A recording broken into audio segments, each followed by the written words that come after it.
guys, Clayton here. Well, time for some recent movie reviews.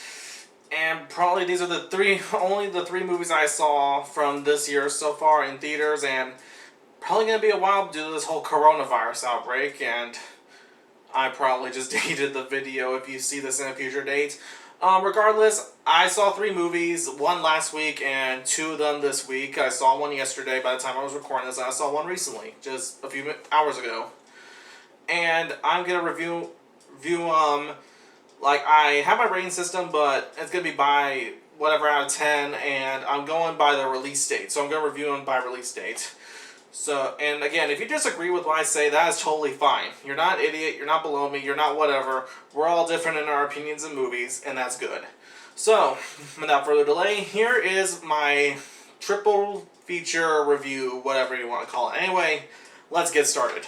So the first one I saw, and the one I saw last week, was, and this is the long title, the newest installment of the DC Extended Universe, Birds of Prey and the Fantabulous Emancipation of one Harley Quinn. Or just Birds of Prey, Harley Quinn, whatever you want to call it. Honestly, the movie should have been just called the Harley Quinn movie, because, more or less, to get my thoughts out, Margot Robbie is easily the best part of this movie. She totally owns the role of Harley Quinn. She's funny, she's raunchy, she's just a lot of fun to watch. And also, who also makes this movie? Ewan McGregor as Black Mask, who, he plays up the comedy of that villain. I hear he's more serious in the comics, but he is really funny in this, and he was of joy to watch. And unlike the other DCEU movies, this one definitely earns its R rating, because I was not expecting that. You get blood, you get a lot of gratuitous violence. It's very gleefully violent is the best way to describe it.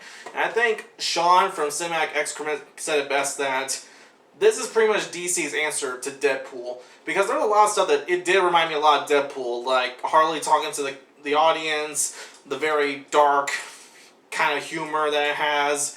There's a whole subplot, the whole plot of the movie is Harley trying to protect Cassandra Cain from Black Mask, which reminded me a lot of the relationship between Deadpool and Russell in Deadpool 2.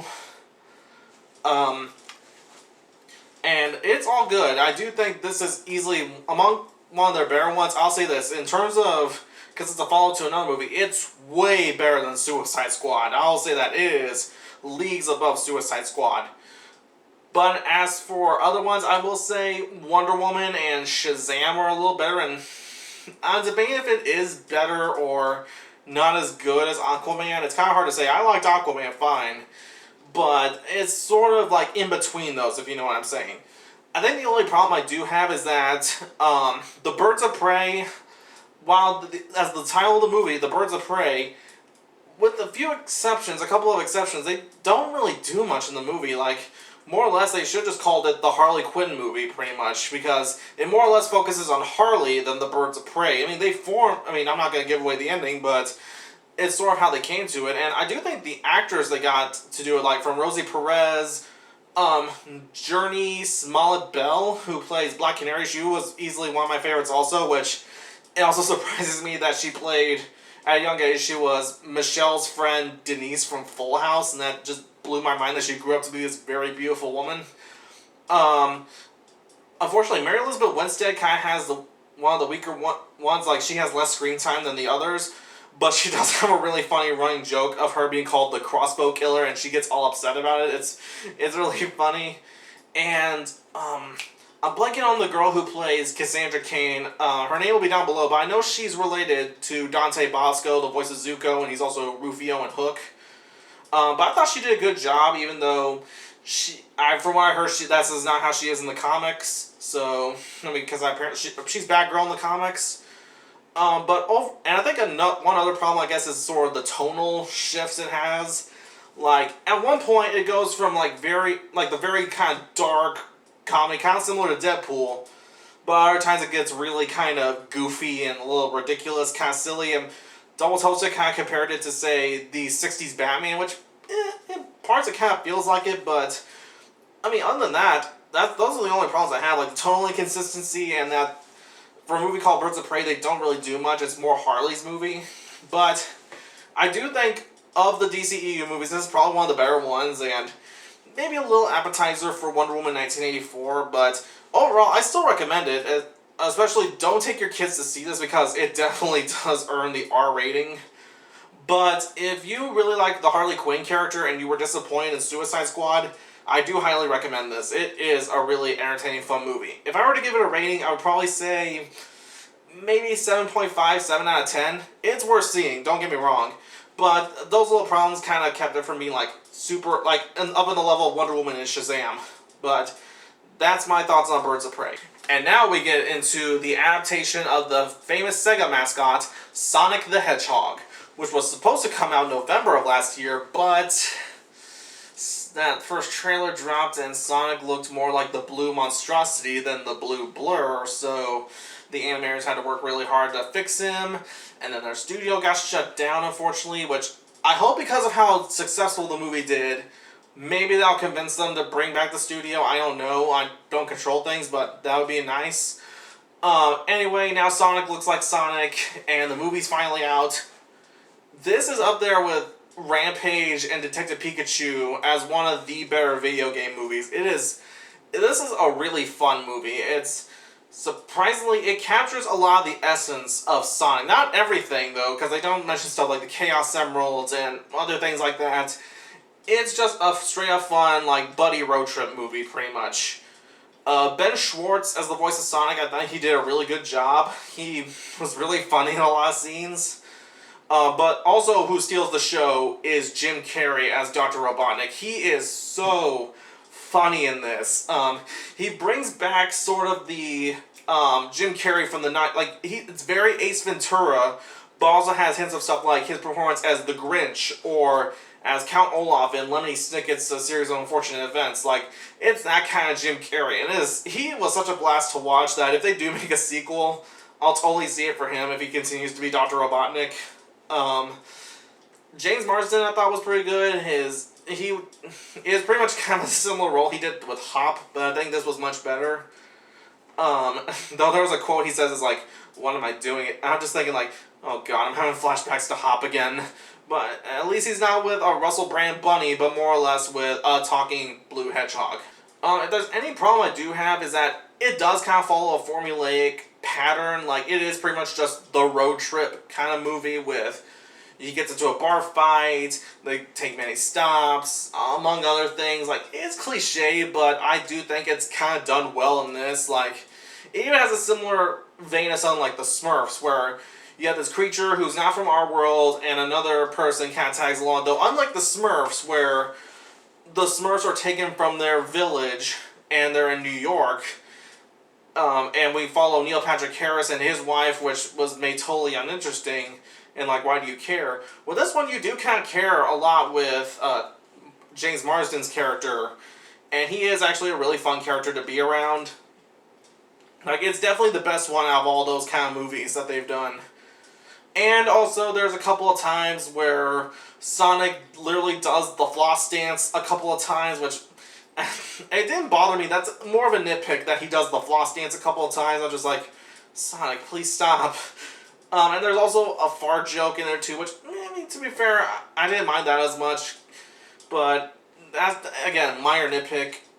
And this is another nitpick too. There's oddly enough 2 instances where they advertise Olive Garden, which is weird. Now, this isn't as blatant as, say, in Transformers 4 when they did the whole Beats by Dre pill, or the infamous Bud Light scene in Transformers 4, which that was more blatant than this, but it was a little, like a little too much of a product placement to do, but it didn't bother me as much. And I do think that maybe if they did keep Sonic as his original design, which I don't know if the movie would have worked as much if they kept Sonic looking like the blue monstrosity. It's kind of hard to tell, honestly. But overall, Sonic the Hedgehog is a really fun movie. It definitely worth watching with like some friends. It's a lot of fun, and especially for families. It makes for a really fun family movie. And I also recommend it mostly to the Sonic fans, in that it does, for the most part, stay true to Sonic, even if some things are left out. But it's fun enough that you want to see Sonic. Like, he's a very fleshed out character, and you want to see all the stuff with him. And for that, I got my money's worth. I would definitely say this movie is, I'd say it's an 8 out of 10. A couple things could be tweaked, but you know what? It's still a fun movie to recommend regardless, and if they do a sequel, I'm all open for it. And lastly, we are going on to Pixar's first movie of 2020, and their first film of, their first film of the decade, but also their newest fantasy epic, Onward. Now, Onward was a movie I was actually kind of looking forward to ever since the first trailer dropped before Toy Story 4. I love the concept of the whole fantasy world mixed with sort of a suburban area to it, kind of like our world we live in now. I love the concept of that, and it's actually kind of creative with it. And then when the second trailer dropped, which showed kind of the heart of the movie about these two elf brothers wanting to spend one more day with their father with his visitation spell, I'm like, okay, you got a creative concept with a heart. And I'm like, okay, I'm all for it. And after seeing the movie, it lived up to what I thought it would be. This is a really good movie. Is it one of Pixar's best? Maybe not, but I still really enjoy it. I honestly think it's kind of underrated given the reception it's received. Like, people are saying it's good, but it's not Pixar good, which I'm like, I mean, it's still good. I definitely think it's way better about thinking, it's still Pixar. It still hits you with an emotional punch, especially at the end. It hits you with a really big emotional punch. I really love the world they set up. Like, they do a little bit of,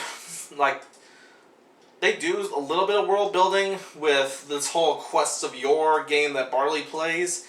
And I really love the whole, like I said, I love the world. I love this whole fantasy mixed with a real world kind of thing. And I think it works well here. The characters are really likable. I really like Ian and Barley. They have really good chemistry. And it's more on them. Like, while it does have the whole message of family, but also has the message of brotherhood, which is really, and a lot of the parts with them are really sweet. And also some of the moments with them and their father, who's just a pair of legs. Sometimes the humor may not hit as much. There's a lot of jokes, particularly with the centaur cop who is sort of their mom's new boyfriend, which, I mean, parts of him were fine. Like, I didn't laugh at the count of 3 joke, but there's some with him I'm like, meh. Like, he's fine. I don't think he's a bad character. I think he's fine. Octavia Spencer as Corey, the Manticore, was hilarious. She had a lot of good laughs in there.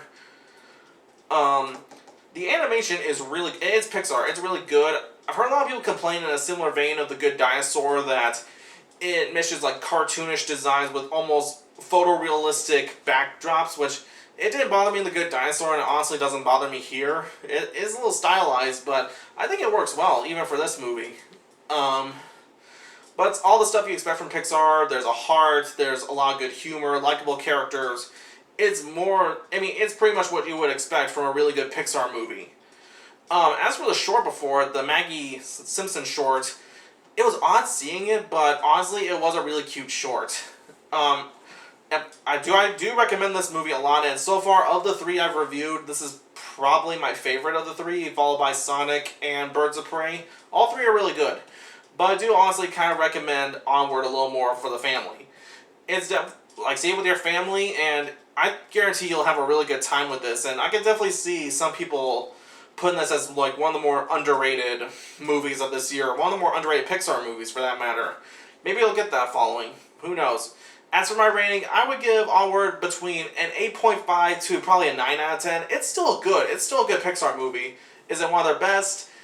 Maybe not, but we'll see what happens with Soul if it doesn't get delayed, but I digress.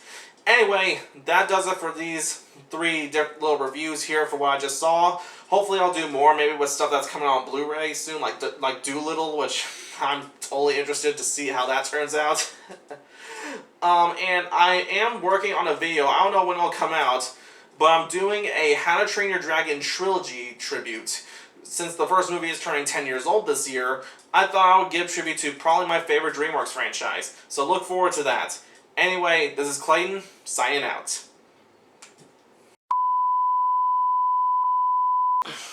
Also, one quick thought that just came to my mind about Onward.